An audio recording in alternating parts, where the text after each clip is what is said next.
Now, before I throw to Will, and Peter Gutman, I'm just going to say something about Barnaby Joyce today.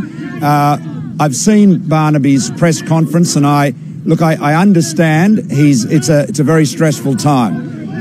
But I do want to make a couple of points. The first thing is I thank him for his support for the very important change that I've made to the ministerial standards. There is a need to have more respectful workplaces consistent with standards that are applied in the business sector and other parts of our community. And so the change that I've made, he's supported. And of course, Barnaby and I have discussed that in the course of this week. The other point I want to make is about the National Party.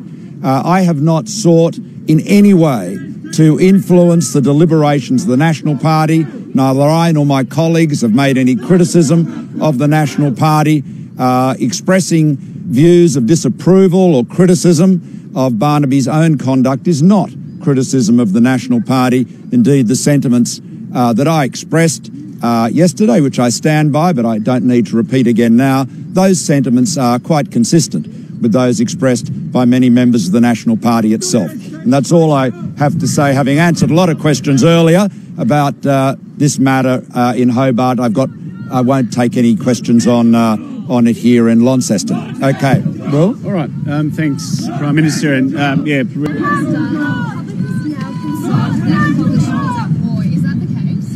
Look, I've already dealt with that matter, and I've got nothing further to add. We've got a very strong coalition, I can assure you. We've been in business for a very long time. Now, please, we're here to talk about the Tamar. I had a lot to say at a lengthy interview in press conference in Hobart, and I might just say, in response to our friends over there who are talking about jobs, just remember 403,000 jobs created in Australia last year. That you don't need a placard to hold that up. 403,000 jobs. And how many in Tasmania, Will? Yeah, well, 10,900. 900, in fact, since we were elected. So we're seeing record jobs growth across the nation and right here in Tasmania. Prime Minister, those comments, you made the comments in Tasmania before Barnaby came out again. Have you spoken to him since then? No, but we've been in touch. I haven't spoken to him since then, no. But I'm sorry, I've dealt with this. I dealt with this at great length earlier. Yes, sir. Sorry, sir, but I'm not sure you are sorry at all. He says you're inept. Sort of sorry. Well, I'm sort of saying we want to talk about the estuary here. Barnaby says you're inept. How much did I do? Look, please, it is. I stand by what I said yesterday. You've heard what I've said today. And I just want to repeat what I said about the National Party. There is no effort by me or anyone else in the Liberal Party, for that matter, to influence the National Party or its deliberations in any way at all. And there has been no criticism of the National Party whatsoever. So I just want to put that very, very clearly to rest. And can I say to you, there are, we saw Bill Shorten and Tanya Plibersek actually out today, and they said Australians wanted to talk about the real issues. And in Launceston, my Lord Mayor, I reckon they want to talk about the health of the Tamar, wouldn't you say?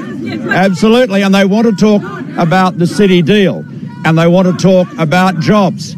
And the fact is that our policies at the federal level and Will and Peter's policies at the state level are delivering the jobs and growth we promised. Record jobs growth nationally and in Tasmania. A city deal in Launceston that we've already committed $143 million to. This commitment of another $47.5 million, this brings a massive commitment to this city, to its revitalisation, to its future. It is a massive commitment, and it's only possible because of the partnership between Will's government and mine. And that is why it is so important to return the Hodgman Liberal government at the upcoming state election.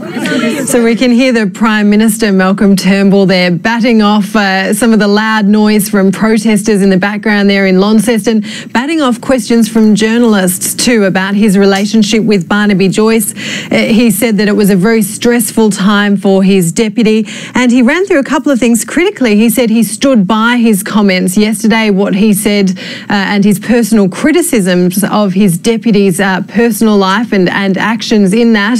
He reiterated that he has not sought to influence the National Party, and none of his colleagues have either, and that's in response to very sharp criticism from Barnaby Joyce, essentially telling the Prime Minister and the Liberal Party to back off. And he thanked Barnaby for his support in introducing those new ministerial standards. But the very fact that this conversation between the leader of this country and his deputy is happening in the open, is happening between one press conference, another press conference, and now a third press conference, is simply extraordinary. These are normally discussions that happen behind closed doors, whether in the cabinet room or one of their offices, and the very fact that it's being aired publicly is simply extraordinary. It is indeed. Aisling, thank you.